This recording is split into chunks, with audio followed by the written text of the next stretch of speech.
Welcome to the E-Show with Neil Ravin. Founded in 2013, the EHL has become the college placement leader on the East Coast. Sit back and learn more about the next step in your junior hockey career. Welcome to the E-Show, presented by the Penalty Box Foundation. The Foundation's mission centers around their daily motto, "We take care of our own," as they help out all of those within the hockey community who've experienced a catastrophic event. Learn more at penaltyboxfoundation.org. What's up? My name is Neil Ravin, and this is episode number 145 of the E-Show. On this week's episode, we preview the second annual EHL All-Star Classic.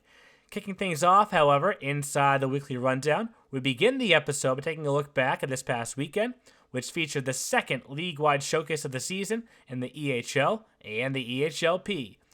Further along, inside the E-Crew Fantasy Challenge, Team OG continues to cruise, thanks in large part to a mega week from Aden Hotchkiss, the captain of the New Hampshire Avalanche.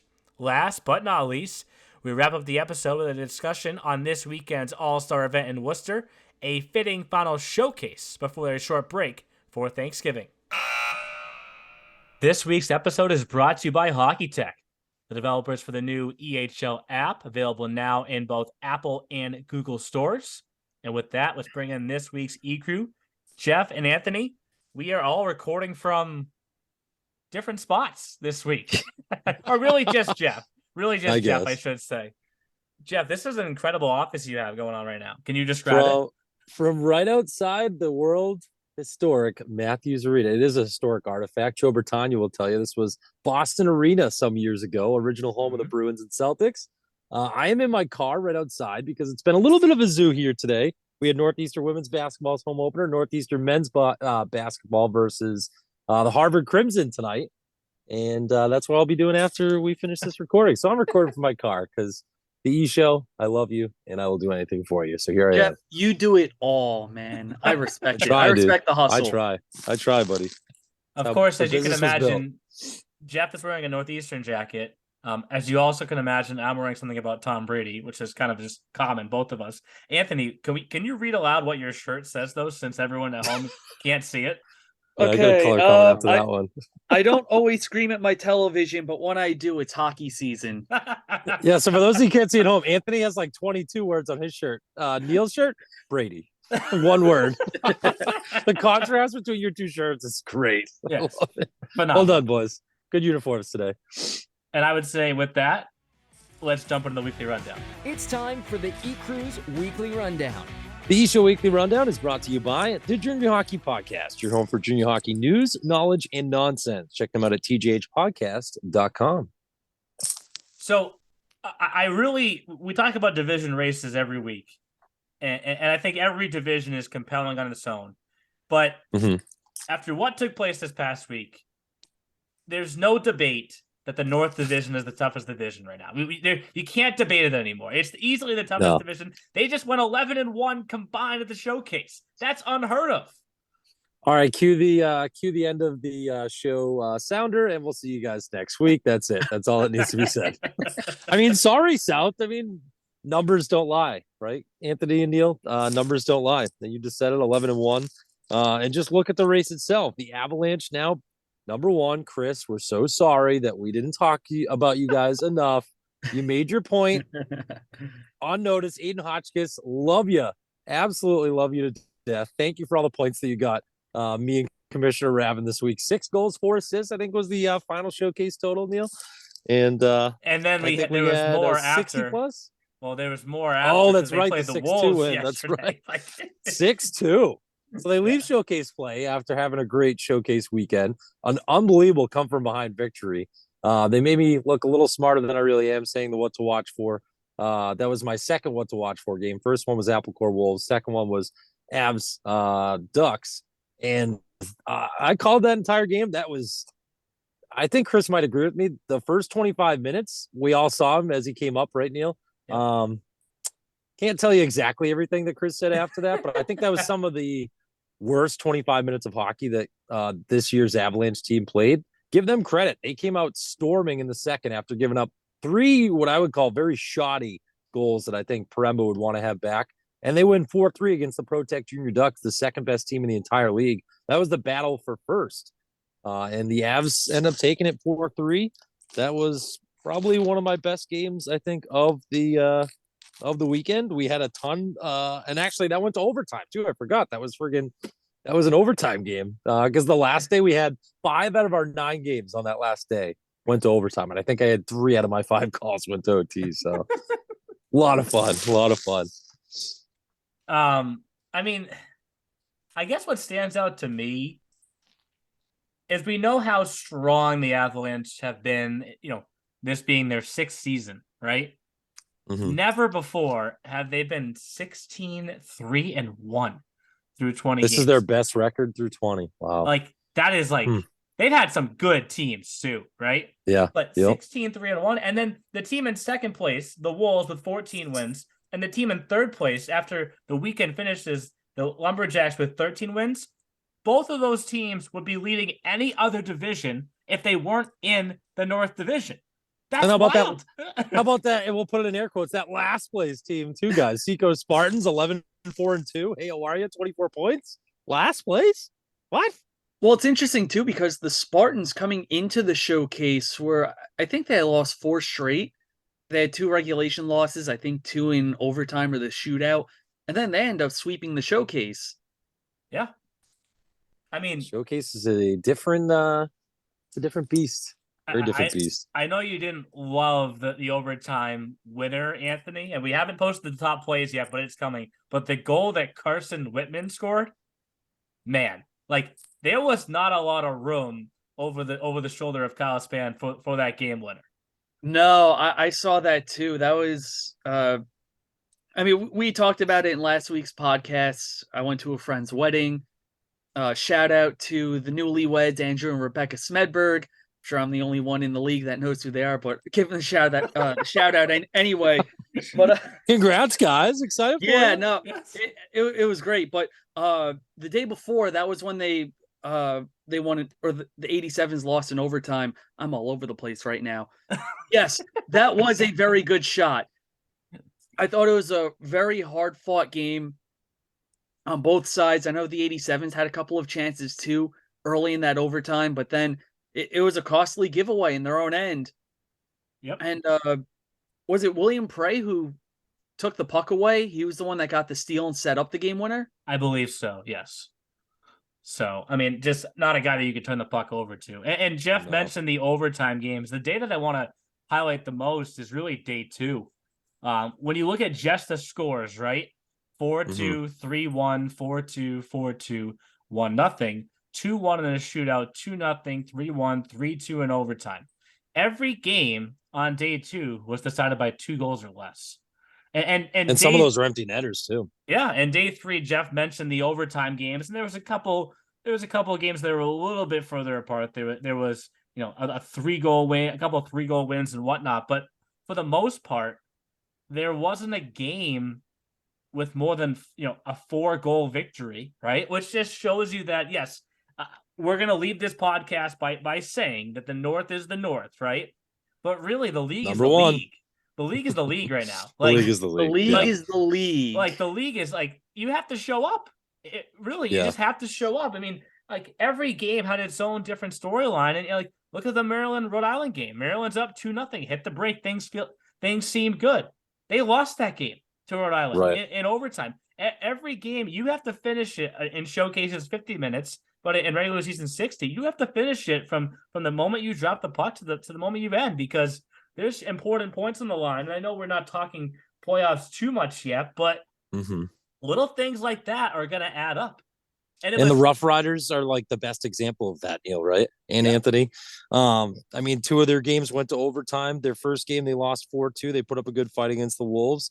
And they are technically, again, Stevie Brown, Eric Lim, we love you guys. I'm not saying this in any malicious way. There are, worst team, tied with the Valley Junior Warriors with just 13 points on the year, but a team that has Dallas Tomato, Kieran Chung, guys that are going to the All-Star game, guys that are difference makers, and they pushed hard. They were a couple bounces away from being 2-1 on the showcase weekend. The shootout. I did that game game against the Seahawks. Yeah, I did that game. That was so unbelievable. They hit a cross. Somebody hit a crossbar. I think it was Lasky or Chung. Somebody hit a crossbar in OT or the end of regulation. So just that right there, they were just a mere few inches from winning another game. So yeah, I mean, when you're quote unquote, I know we can't see this. This is a radio version. Your worst teams, the Warriors and the Rough Riders. The Warriors pushed the New Jersey 87s on the final day to OT. Yep. You know, so that just shows you right there, like you said, Neil, that it's a very deep league. Even your bad teams, in air quotes, are not bad. All right. Yeah, and you're just saying that based off the fact that they have the fewest number of points. That's really what it is, right? But it's crazy how things can just flip because the Seahawks were in that spot where the Warriors are right now, and they're a second place team now. They just won again today, 6-2, taking that showcase winning streak into back to regular season play. They're 1 point behind the Rangers. It's really for first. It's funny because there have been some consistencies throughout the season, but I feel like we learn more and more every week about this league. And it's like, keep in mind that when I bring up how much every point matters, at some point, I know I just said this, we're not really talking about playoffs yet, but at some point, we're going to have a division winner in each one of these divisions. And one of those division winners will be the 1 seed, one will be the 4 seed, and that's your matchup in Providence, best of 3 series. And then the same thing with 2 versus 3, right? Oh, I can't wait for a best of 3 again. Oh, Neil, you gave us a gift. You know how that's going to be a bloodbath. Yeah, you know how all the sports books have like their odds on who the Super Bowl champion will be and whatnot. Like, imagine if we created odds about what the matchups will be in Providence. So could you even predict what the most likely 1-4 or 2-3 matchup is right now? No, it's so impossible to even predict. Like we said last week, if Providence was today, right, your 1-4 matchup would be Avalanche versus Rangers. Right? Those guys have no clue how the other plays. Oh wait, yes they do. They play each other all the time. And 2-3 is Ducks versus Railers, and it's just kind of like crazy, right? Ducks and Railers came into the league the same exact season, 1920, and now they're both leading their division. So I mean, the EHL, man, it's just it's funny how the ebbs and flows of the season can just take teams on these wild rides. On the flip side of a team like the Seahawks, who have gotten hot here. We were hyping the Apple Core going into the showcase, and obviously things didn't go well for them at the showcase, but it didn't really change where they are in the standings. They're still in the same exact spot. Yeah, they were one of my what to watch for games. Too. Yeah, they did. They pushed the Wolves a bit. They gave them a little bit of a run for their money. It got real physical, real chippy, as showcase games usually do. Guys playing 3 straight games in 3 straight days tend to get a little tired and get tired of one and the other. But yeah, I mean, they lost 3 games. The Apple Core did. That was another what to watch for game I gave you guys last week.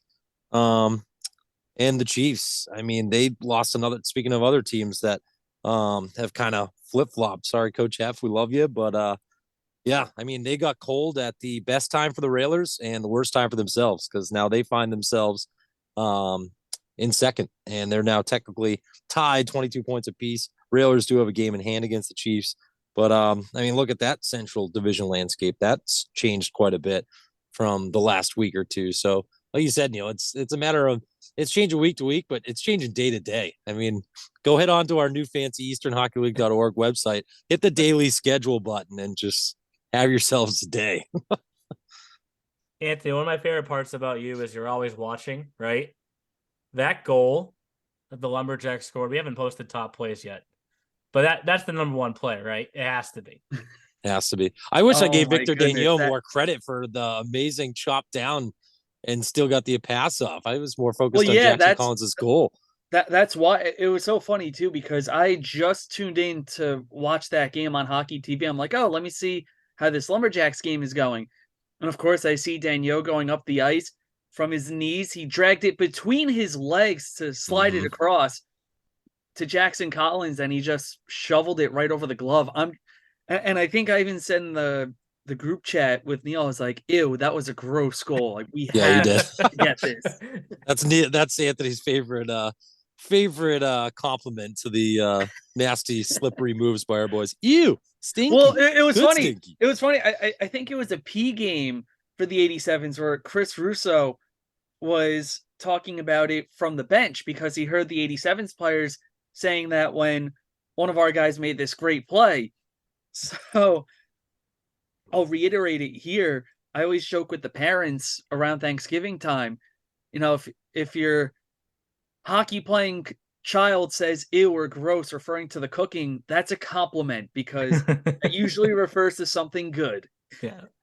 So Anthony, when you put that t-shirt on and you scream at your television, is it always in a negative way, or like do you see a goal like that and then you scream like in a positive way?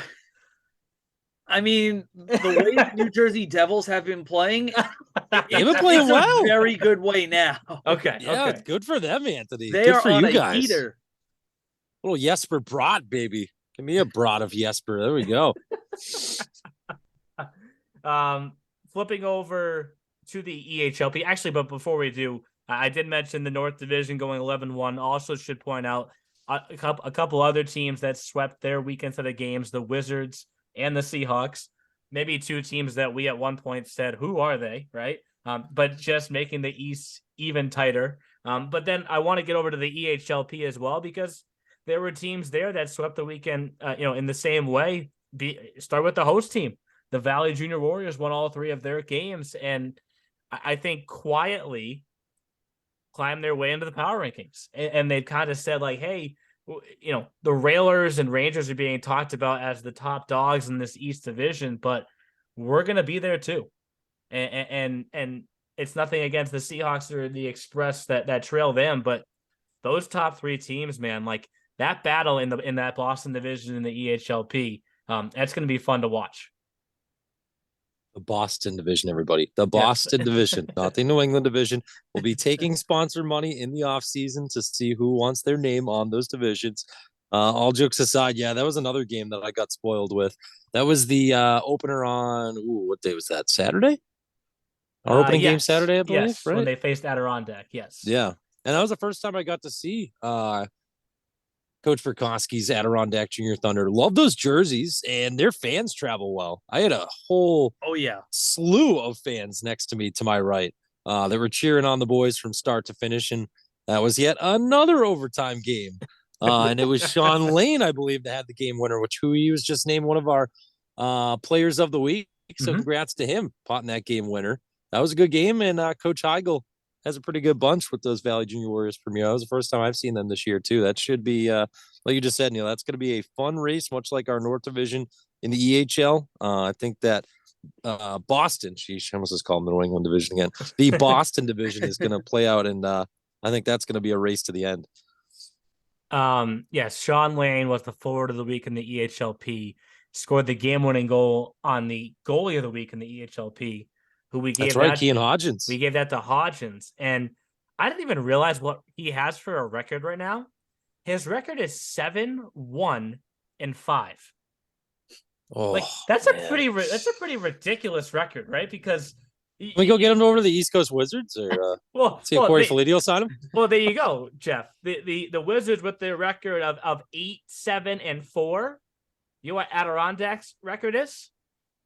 8-3-5. So they're kind of like they're kind of like the Wizards twins. of the Peak. They're kind of like twins, if you will. They love to play overtime. They haven't come out on the right side of the overtimes of the shootouts, but I mean, to Kean Hodgins' credit, he's an 0-5 with a record of 7-1-5.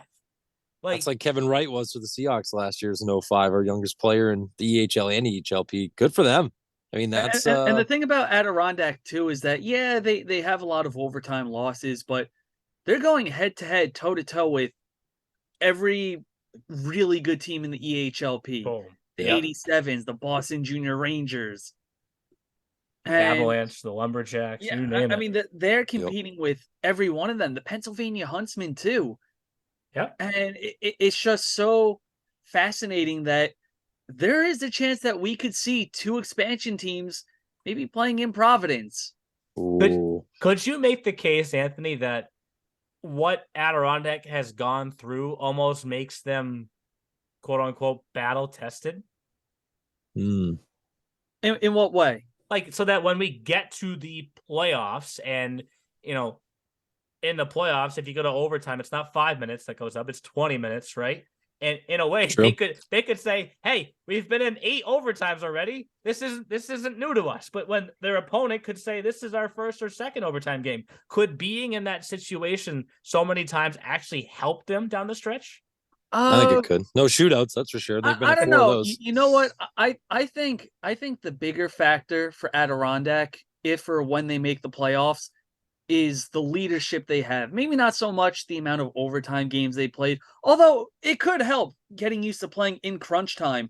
But I just think having someone like Jack Randall, who went to Providence last season for the Lumberjacks, now playing with the Adirondack Junior Thunder, having that kind of experience in the locker room, I think could be the bigger X factor. But, March is still a ways away. Yeah. But, I mean, again, though, Adirondack, I think they're for real. Same with Pennsylvania. Those are 2 really good hockey teams. And just I agree with that too, Anthony. Real quick, Neil, is that I really like that Andrew Blanchard kid. He's another kid like Burkowski that has a nose for the net, pretty good size of forward, 6'1", 180. Left shots always seem to have like a nicer shot. He's got he was streaking. He lost the streak to the Rangers. Dang it. I was trying to get my wonderful streaks page in there. But he had 6 goals in his last 5 games. He's another one with Murkowski that has depth. Damon Warren, you mentioned Randall. Jordan Dickinson had a good power play goal. So they got some players. I mean, 4 guys at double digits. They got a few guys that are creeping up on double digits. Didn't Blanchard Dickinson, play Ryan in Harris. EHL? I thought I remembered his name, but I'm not sure. He's an 03, so it's possible. I have to go back and look. But I was just going to see Anthony's point on, Jack Randall with the experience from Providence last year and add on the experience from Westchester the year before. He was on both Lumberjacks teams. So there's your streaks page, Jeff. We have to add in consecutive Frozen Finals appearances. I don't know. Jack Randall. I don't know if we have many of those. I don't think so. I mean, the 87s organization as a whole, going from premier champions to EHL champions. Yes, true. Individuals, I don't know. That's a good off-season project, Jeff. Multiple championships, multiple rings. Yeah, so we have plenty of off-season projects. You're right, for sure. Last week we had a bunch of statistical nerd type things that we were gonna dive into. We got names of division sponsorships up for grabs, not for free though, folks. Please take a checkbook and send it along to the league headquarters in Hampstead, New Hampshire. But yeah, we'll get to that later on. You know what's great about showcases though is obviously being with all the coaches. There's just too many laughs to even to repeat all of them here. I mean, I hope Brett Schreider's listening. Were you in the office, Jeff, when he forgot the name of the game that he was talking about, and the game that he was talking about was musical chairs? Like he was he was talking about. He's like, yeah, we were playing that game that one time where they played the music and they had those chairs and they pulled chairs down. I was like, musical chairs, like oh, Brett, love you, Brett. One of my favorite coaches, Brett Schreider. Oh, then we had a possible. I mean, we could tease it a little bit. Coach Heffernan was maybe teasing a futuristic video game like Trade with Brett Schreider. Yes. Let me just say this. William Prey, Brett Schreider loves you more than some of his own family. Good man. Yes. We'll leave it at that. Coach Heffernan tried to put out the red carpet for you and bring you on down to Newington, but it ain't happening. Coach Schreider loves you more than some of his own family. he added in practice jerseys, pucks, dashboard, like everything you can imagine to everything. Add into the deal. And then, one of my favorite ones too was I think Sean Bertoni, the head coach of the Railers, came up to the office at one point and said, hey, in the box score they have down not enough penalties against us in that game, or power plays against us. And I was like, you want me to put more power plays against you? He's like, I need my penalty kill percentage to go up. So it's like, all right. Yes, that one did count as a power play. We'll make sure that it shows that you killed it off. If he wants to get his penalty kill percentage up, maybe work on the tactics instead of trying to fudge with the stat sheet. Whoa. And as someone who works with the 87s, I can actually say that. I think the 87s have still only given up just 1 goal on the power play, so that they have just as many shorthanded goals as they've given up power play goals. Yeah, I read that stat the other day. It felt weird doing your 87s game without you or Chris. I'll tell you that. But hopefully, I held the torch pretty well for you guys. And yeah, that penalty kill of the New Jersey 87s, it was clicking along at 98.8%. I think the other day it was one power play goal and 53 chances. It's ridiculous. Yeah, unbelievable. 98.3. Yeah, I mean, yes, you're right, Ooh, Anthony. check your temperature, folks. One power play goal against. Remember, the Lumberjacks were behind them with 2, but now the Lumberjacks P team, I should say. The Lumberjacks P team's now given up 3, so there's a little bit of a cushion there for that top spot.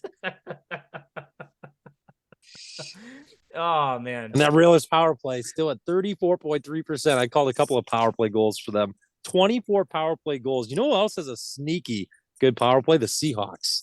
They had a ton of power play goals this weekend. They're creeping up on 30%. There's another fun fact. When was the last time we had 2 teams in the 30% range? I know you always say it, Anthony. And Neil, you're retired from the broadcast booth. We'll probably sit it back in your years of calling games. If you're in the 20 range, you're a pretty damn good power play. You're in the 30 range. That's stupid. That's lethal. EA Sports. It's in the game. NHL. That's friggin' that is like, what is going on? Speaking of video game numbers, how about Cade Herrera? 9 games, 11 goals, 1 assist.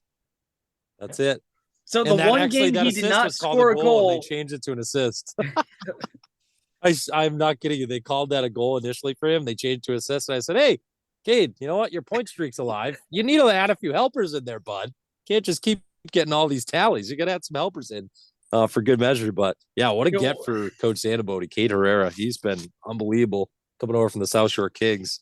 Coach Zanaboni said that he wanted to prove that he needed top 6 minutes. I think he's proved that he wasn't getting top 6 minutes over with the Kings. He's getting them now, and he gets power play, penalty kill. He's been unbelievable, and he shuffled that Seahawks lineup up. I wish I was at that showcase because I would have loved to see how he plays. Jeff, does he just keep ripping them on net a la like Alexander Ovechkin or something? Where I mean, yeah, he's a pretty good sniper. I think, I don't know, he's got like a good blend to his game. But yeah, he can shoot. He's on that first line with McManus and Hirschberger, and that's a dynamic line. And they have another new goalie too, Colin Drolowitz, that I finally learned how to say his name, Anthony. The last time I saw you, I couldn't say it. I couldn't spit it out, but he was in the net for 2 out of the 3 games, and I think I said his name pretty well. Well, and we were joking with Stephen Brown before that Rough Riders Seahawks game. They played Junkin, correct? Yeah, for a moment, we almost had Steven make a last-second change just for Jeff. And Norwitz versus Norwitz. Here we are. You could have changed your name to Mills. Jeff Milzowitz. For the game. I'm Jefferson Milzowitz. That's Daniel Nowarowitz and Colin Androlowitz. Are you following along? Did I say this on the podcast last week when I was in the press box for a Devils game? I was sitting with Matt Laughlin, the radio broadcaster, and one of the stats guys is joking because that was the year the Devils had Jordan Tutu and Tuomo Ruutu. Oh, some yes, stats guy went up to Laughlin and was like, "Hey, Matt, you think the Devils should sign Jonathan Chichu and then put them on a line together?" And Matt was just like, "Nope, no." Chichu to Ruutu to Tutu scores. That would have been something. Love it. I don't think it was the night that you stayed here, Jeff. I think it was the night before. Hotel Raven. We did play some Randy Moeller goal calls the night before. Oh no, I was there. That was okay. That was me, you, Trevor, and Haley. Imagine Randy Moeller with that line. Oh my God! Some of those names. That's what kills me every time. Jay Bowmeister, friggin' Radek Dvorak, friggin' Stephen Weiss. Oh, the old Panthers names, back from the dead. Radislav Olesh. Yep. Yeah, Olesh is in there too. Go check him on YouTube. And speaking of broadcasters, you'll see it in the top plays. There was a goal scored by Badina from the Wolves in a game that Tyler called. But do you know who had the goal call? Jake. Jake had the goal. Oh, that was the bathroom break. Yes, Tyler had to take a bathroom break. Real bad. Yep. At one point he watched past me and I go, I hear the game still going on, Tyler. He goes, I really gotta go to the bathroom. And I was like, okay.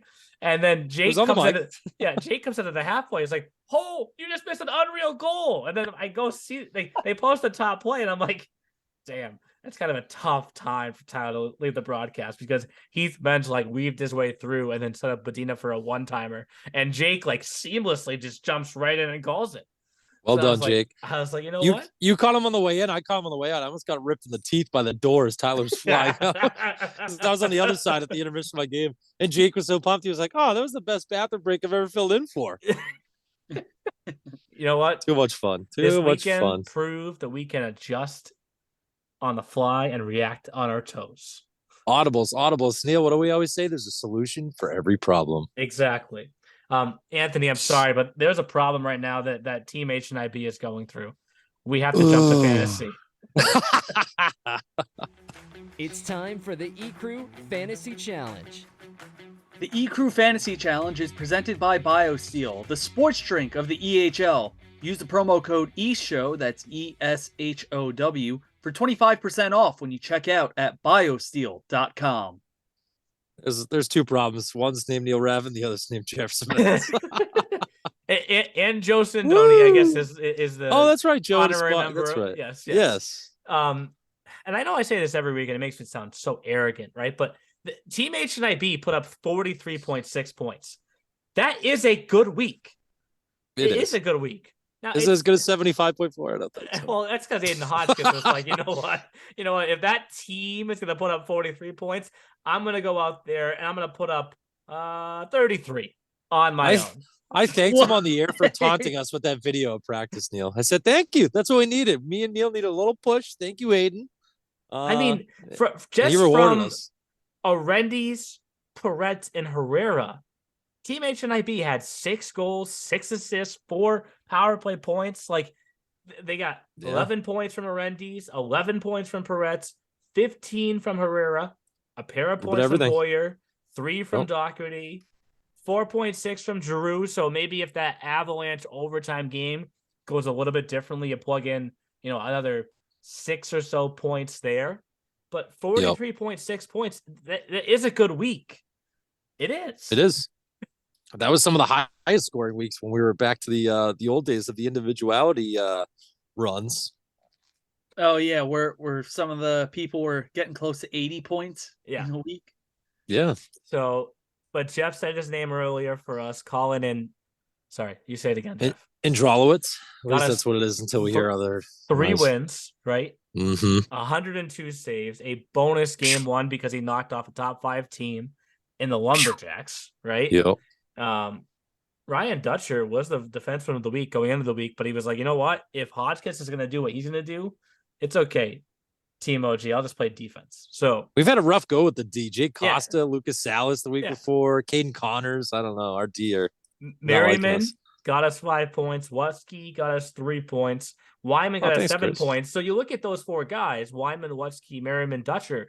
We really didn't do that much with those 4 guys, but between Androlowitz and Aden Hotchkiss with 5 goals, 7 assists, 1 power play point, a game-winning goal, and the first of the season, Jeff, hat-trick, ding.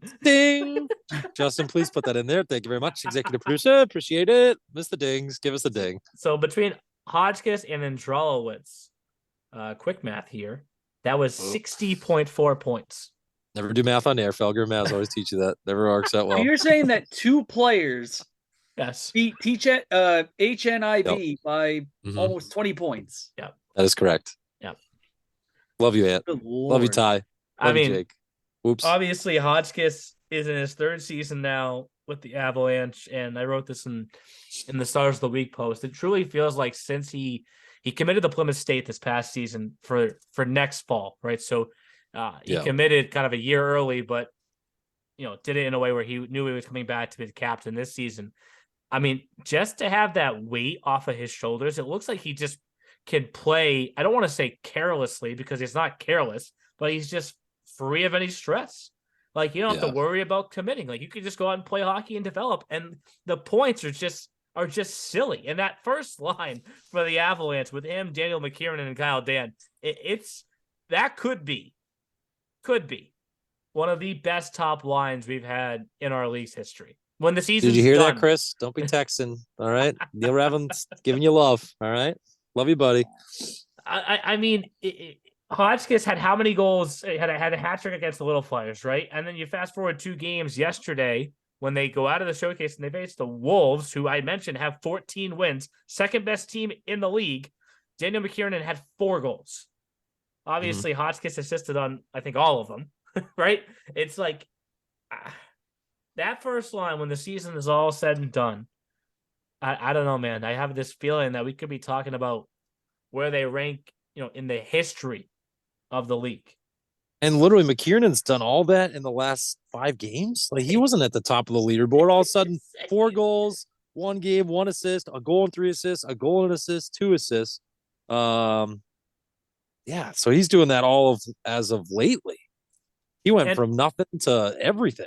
And we were on the Prey train like we should have been at the beginning of the season. I mean, William Prey has 28 points in 17 games, right? Without looking it up every single season, I would venture to guess that on November 16th, when we're recording this, posting on the 17th, that point total probably leads the league most years at that time. I would agree. Right? But look at the guys he has in front of him right now. D'Amato with 30. All of a sudden, McKiernan has 30, like Jeff just said. All of a sudden, Hotchkiss is at 36. When did that just happen? Right.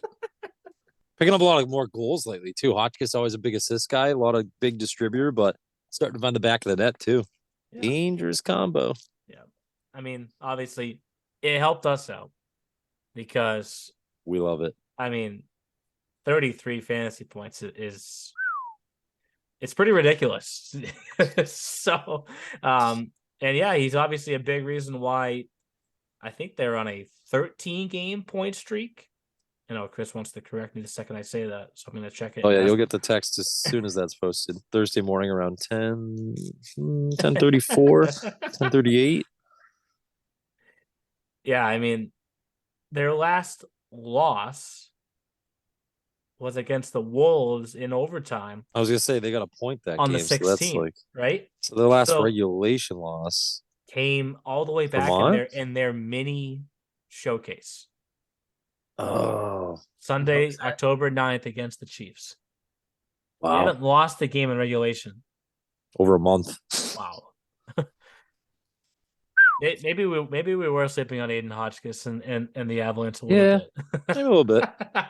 Sorry, guys. I make mistakes, So, Anthony, I have to say it because we do every week. The overall total points. Team OG is at 412.2. Whoa. And we haven't cheated. And we haven't cheated yet, Jeff.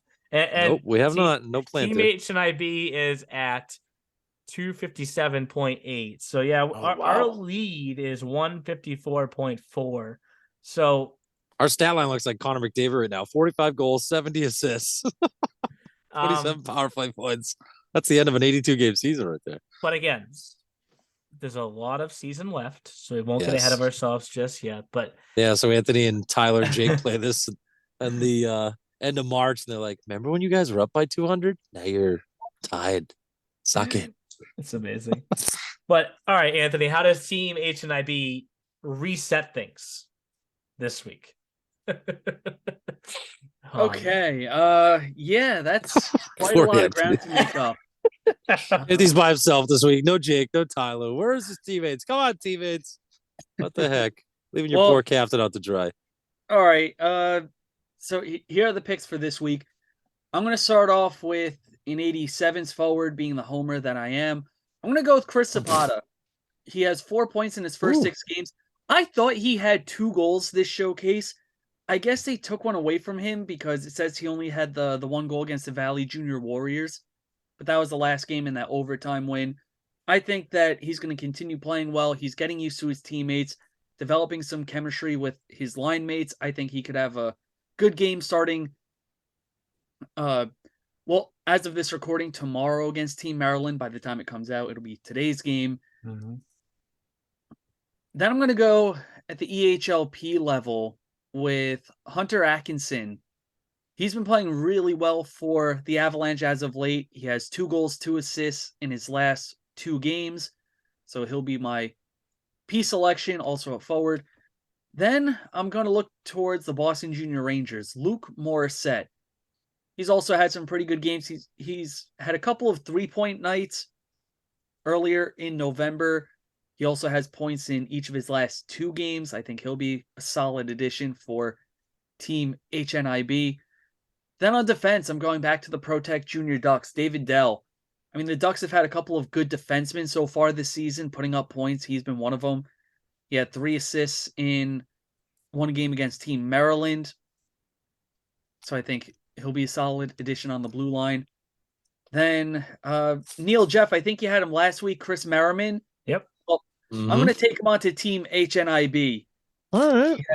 He had a goal and assist against the Vermont Lumberjacks in that showcase. So Merriman, come on down.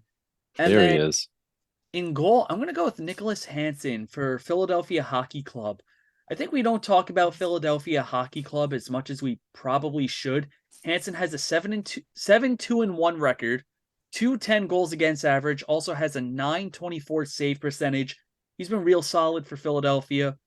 He won his 1 start in the showcase against the Valley Junior Warriors.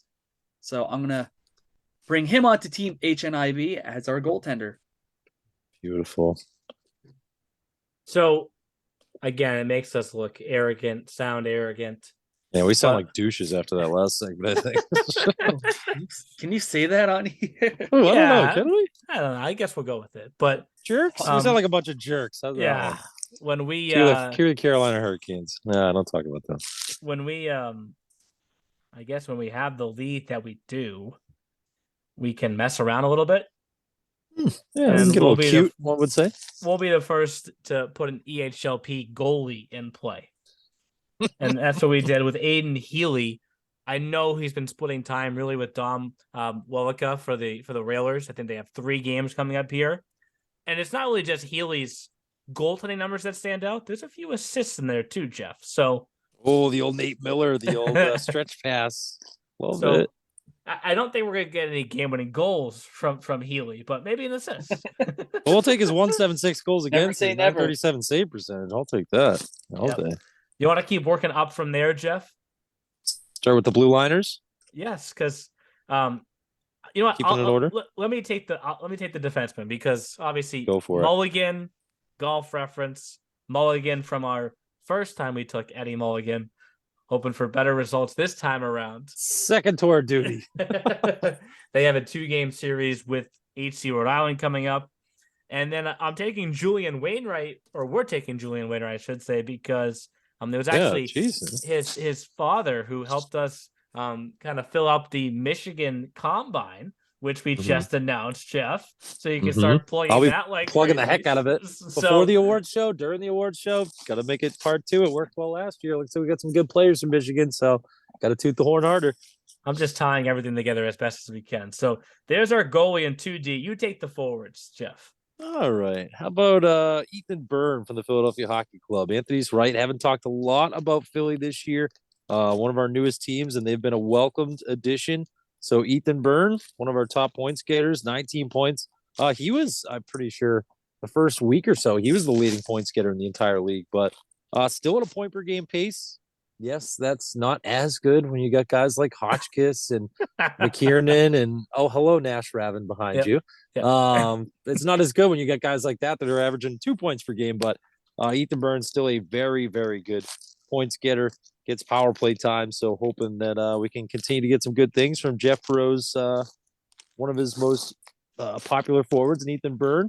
Going with Edward Soulier from the Railers, had a little late change, wanted someone else, but heard there was an injury. So Edward Soulier is going to come on down for us with the Railers, up to 4 goals, 4 assists. Guy Jake Basile loves. So, of course, Jake Basile's the enemy. Jake, we're going to take Edward Soulier. You love him so much. We'll take the Montreal, Quebec native and hope he can keep getting us some points. Another guy that gets power play points. Follow along HNIB. That's how you get it done. You got to get those bonus points, power play points, game-winning goals, all that different type of stuff. And then we're really going after HNIB here with this one, right, Neil? Patrick Demarinis. 3 goals, 7 assists, New Jersey. I think the scoring's going to start coming around this week for Coach Hooley in the 87s. And who better than to start it off than Demarinis? So we're going to go Pat Demarinis, and I think that's it. That's it. For Solier, I do have to plug that Coach Bertoni calls him the robot because he just plays hockey. He took a potential spear during the game, right? Still under official review over there? No, it's already passed, done. But, all right. Obviously, he's not from the United States, so he's still learning English. And when he got back to the bench, I guess Coach Bertoni was like, "Are you all right? Do you need a trainer?" Blah blah blah blah. And he just looked at Coach and said, "Hurt." and Sean goes, broken. Okay. So like, do you need to miss a shift? No. No. We?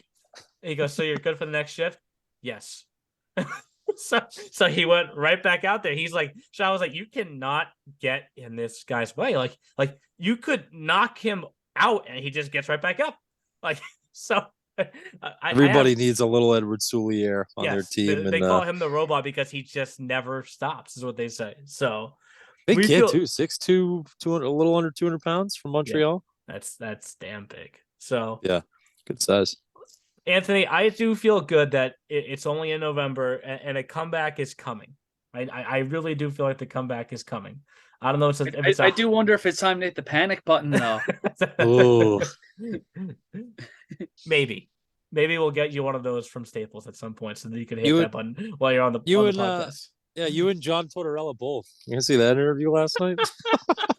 John, what do you not like about your team? We're not forechecking. We're not doing anything. What do you want to do better? Forecheck. Back to you. Hangs up the headset. That was rips his glasses off in the process. Yeah, that was pretty incredible. I wonder, Anthony, you guys do use the wireless mic? Have you ever done a coach interview mid-game? Yeah. Yeah. When the team is losing? Not when the team is losing. Because that could be entertaining. Because Anthony and Chris are what we call smart journalists. They know the mood. That's I think because I think when you're working with a team and being very honest with my role, I think it's more public relations. And I actually tell the players for the 87s every year in training camp, because usually either the veterans or Adam will introduce me to all the new players, and I'll tell them, like, look, my role is to make you guys look good. Yeah. Anytime you guys score a great goal, goalies make a great save, I clip it, put it on social media, write about it. And it's the same when we're broadcasting a game. We usually try not to do interviews if the team might be struggling a bit, let them focus a bit more on the game. Even if it would make for good TV, like that Tortorella interview. I'll say the difference too, ESPN, no shame in their game. They're just, and it's part of a lot of that stuff, sponsorship related to. It's, you got to do it. They're not working under any team. It's just, standalone network. So Torts just worked for them too. For them to have a bit more liberties, I guess. Yeah, Anthony, who was the interview last year? That interviewee, I guess you could say, who swore and you could feel the swear coming. Oh, that was Kyle Fulkerson. The folk hero. Yes. Fulkerson. He told me that players are chirping him with that nickname now. Oh, jeez. But you know what? He got the last laugh in that showcase game where he set up Gamzatov. And then shout out to Jake Basile for doing that interview with both of them. Yes. Yeah, well done, Jake. Speaking of interviews, that was a good one. That was a really good one. And another good one that I want to mention before we get to what to watch for was the one with Nick Coda. Because I kind of helped Jake with the questions for that. And Nick had no idea that Jake was going to ask him if he had plans for next weekend, which is this weekend coming up, where Nick is getting married. So that was a fun back and forth with Nick on his toes like that. So it's not our what to watch for. I'm sorry, Nick. But let's get to what to watch for now. Before we wrap things up, here's what to watch for this week in the E-Show. What to watch for is presented by Hockey TV, the official streaming platform for your EHL and EHLP action throughout the 2022-2023 season. Another big event this weekend, guys. Well, yeah, I don't think it's what to watch for Nick, because I don't think Nick's fiance wants us to broadcast their wedding on hockey TV. Come on. Me and Tyler will do something special for you on the broadcast, you know? You can commentate, and she's Right. walking down the aisle. Tyler, his very own home broadcaster, you know. I've known Nick for a while from his days back at the Monarchs, you know. Well, Yes, but congrats to him and his fiance Paige. Congrats, and, Nick. Let's start talking about this All-Star Classic, because yes, there are some games between now and then, and a couple games after, and then of course we're gonna have one more episode before Thanksgiving, which on Thanksgiving again this season we have the Express taking on the Seahawks. But the what to watch for, of course, this week is about the All-Star Classic, the second edition of this event. Jeff and Tyler on the broadcast again. Are you guys gonna alternate? So one of you does play-by-play, one does color, then you switch? I think so. That's what we did last year. Gonna have my pre-game meeting with Tyler on the phone this week, and we're as we always do before big events. But yeah, I think we're probably gonna do that. That worked out well last year. Okay. We each picked a team, and the three of us and Jake. So the points that Team Red and Team Gray accrue this weekend, Team Red being Jake's team, Team Gray being Anthony's team, will go towards Team H and IB. And then the points that Team Blue and Team White, Team Blue being Jeff, defending champion, the reigning champions. Thank you. Team White being mine will go towards Team OG. I don't think Team Blue has any returners though from last year for a defending champion, right? Oh, I was real close to getting Boschert again. Yes, my man. Yes. Anthony took him. Godspeed. We'll miss you, Jack. You know what's interesting too? Goalies, Boschert ended up on Team Gray, and he pointed out to me at the All-Star week when we faced Nazareth and SUNY Brockport that he was on Team Blue for the All-Star Classic last year. He wore the blue jerseys again this year. When we faced, did we wear blue against Nazareth? Yes. Wow, I'm really blanking. Did we wear blue against Nazareth or blue against Brockport? I know I was blue. not there. We wore blue one day. We wore red the other day. But now I remember watching the Nazareth game. I thought you guys wore blue that jersey. So me and Anthony both weren't even there, so we'd have to queue up social media for that one. You know when you have to like look back at something just to like confirm in your head before you can move on? I'm gonna do that right now. Happens all the time. Because we won't be able to enjoy this All-Star Classic segment okay. if you don't. we wore red against Nazareth, blue against SUNY Brockport. But in the picture that we posted on the front of the website right now, it shows Boschert in the All-Star Classic last year, right? And Boschert had those blue and yellow pads. Remember that? Yeah, so he switched them. Now he has the black and white pads. And in a way, they're going to match pretty damn well with Team Gray. Yeah. So, and remember, we did have this huge debate last year that from a distance, Team Gray looks like their Team Black. So we'll have to see how it all looks on hockey TV this season. It's our version of the dress. Is it blue and black? Or is it... I forgot about that. Oh my god! Oh, Anthony, bring it back. How many years ago was that? Oh man! Right.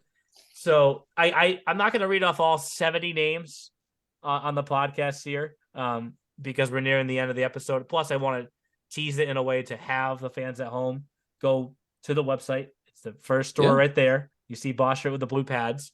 Shows you all the players that are heading the ice this weekend in Worcester. I did not choose Worcester because of the brewery with the great pizza. That was not the reason that we picked totally did. But yes, Team Blue beat Team Red last year, right? So I think Team Blue Boys, Gray beat Team White in the consolation game. So I need to make up for it with Team White this season. Yeah, come on, and here's a trivia question: who was the MVP, guys, last season in the All-Star Classic? Was it Bella? Was it Boschert? There you go, Anthony. Colin. I was calling Bella. From Team Red. So there you go. We typically say, a game that we're watching for this weekend, right? And we obviously are saying that we're watching for the All-Star Classic. So I'll put you even further on the spot. each of you give me one guy who is going to win the MVP award of the All-Star Classic this season or this weekend. Ooh. You could pick from anybody, right? I mean, we have to pick from our own teams. I don't want to pick someone from someone else's team. I don't know about you guys. I'm a competitive, you know what? So okay. So if let's start with come Jake. on, Neil. If Jake was here with Team Red, Jake would probably pick Matt Gover, right? Yeah, he's a big Gover buddy. Big Gover guy. And the text that I got from Jake today that Matt Gover is going to put his team go over the hill. So he's so good at those. Trevor would go Jack Wyman. Big Jack Wyman guy, Trevor Blackburn. Yeah, and you know what? Where did Wyman end up? Team Red with Jake. He's on Team Red. Okay, so with Sean Bertoni as coach. That's so perfect. Yeah, so all right, we have an idea of who Team Red would pick. I'll go next to give you guys some more time. My bold prediction for MVP of the All-Star Classic will be Kyle Dan. Okay. Ooh. Kyle Dan. Okay. Team Blue, Team Gray. Anthony, do you want to go or you want me to go? Yeah, I'll go. I mean, Kyle Dan, he really turned it on the playoffs last season, and it's good to see that he's essentially carrying it over. If I were to pick one for Team Gray, I want to go with a bit of a dark horse, a fellow Paisan with an affinity for pizza, Joey LaChase. He's had a terrific season so far with Apple. Pride of Howard Beach, right? Yeah, he's been New Park Pizza. He just followed me on Instagram. I saw Howard Beach is now following. I was like, what? And then I looked, I was like, oh, Joe LaChase. I see. He likes a good kind of pizza, not the hockey slang pizza that refers to giveaways. No, he doesn't do that kind of pizza. We're talking like actual top shelf, like a pizza in the oven, putting pucks in the back of the net. All right. I'm kind of torn between two guys on my team, on Team Blue. Oh, let me see how well I know Jeff, right? Oh, here we go. You're going to get both of them. That Jeff is torn between. You're getting one. Are Trent King. Yep. That's one. Oh man, this is like a $1 million question now. And the other guy that Jeff is torn on. Oh man, I'm torn on what Jeff is thinking. But you on the spot.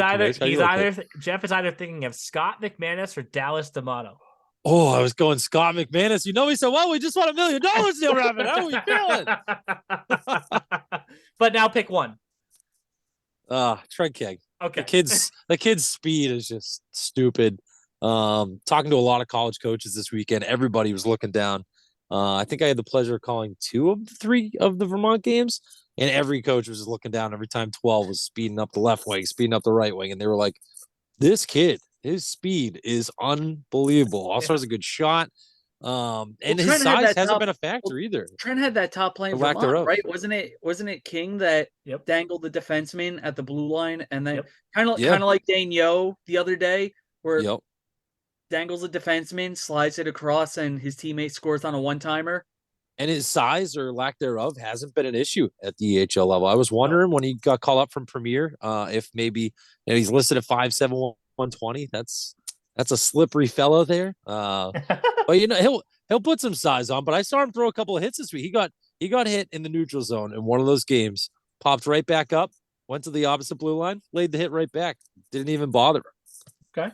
So there we go. Trent King. Yes, Anthony, that's right. He wrote in the group chat. I once coined him the sexy pick last year on the show. Never lived that one. Here's what we'll say. If either of... Are we doing more bonus points? No, yeah. If either of Team Red or Team Gray's picks for the MVP win MVP, it'll be worth 150 points to tie things up. Shut up. Are you? 150? Whoa. Now, Jeff, if it's Trent King or Kyle Dan, then we just end fantasy for the rest of the season. Jeff, I'm the captain now, Anthony. You know what that means, though. Me and Neil. Because who's in charge of the MVP voting? Neil. So he'll probably find some lame excuse. As Justice Materi would say, you cheater. Joey LaChase will score like 7 goals, get 5 assists, just single-handedly drag Team Gray to the final. But then Neil's going to be like, well, Jack Bosher did get a shutout in that 5-0 win. So, maybe we bring the coaches into this. Or we do like hockey's 3 stars the game that I do at Northeastern all the time, or like the pros do, voted on by the media. Not being Neil, it could be everyone else but him. We can figure it out. I love these accusations before we even get the puck drop. I know. So you know what? I know. Justin will pick the MVP. There you go. Jeff, There we go. I Justin, a total outside source in Florida. There we go. I used to do the 3 stars too whenever I did public address for the Titans with the null. And I'd always joke with the coaches that, oh, well, I am tonight's attending media. You know, I'm not really choice. Exactly. I was going to say attending media would be bad because it'd be me, you, Tyler. We all have, interest in it. So, yeah. So before we end, Anthony, when you wrote in the 3 stars, you ever give one to yourself? No. Oh, come on. You got to write yourself in one time. No, Anthony's a humble dude. I had a good game. I'm the number 1 star. Guys, I actually went skating like last Friday and the Monday before. Okay. And if you guys saw it, it would not be pretty. You would see that. It's been a few years since you hung up the skates, Ant.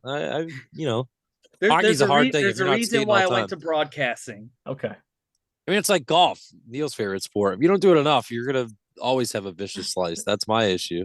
Exactly. Unless you go 70 times a year, some of us can, some of us can't. Not next year. But anyways, no. Not next year. Our All-Star Classic coming up this weekend. We do have one more episode before Thanksgiving. That will kind of be like a 2-week episode because we're going to take the week after that off. So one more episode after this one before Thanksgiving. But before we get there, All-Star Classic, 2nd annual version of the event. Jeff and Tyler on the call. Jake doing Jake's thing at the benches in between periods and whatnot. And Anthony, I'm sure you're going to be tweeting out highlights the entire time. So I appreciate that. And enjoy it, guys. See you in Worcester. Thanks for listening to The E-Show. Learn more at easternhockeyleague.org and follow us on Facebook, Twitter, Instagram, and YouTube. Also, be sure to subscribe and get notified when next week's podcast is released.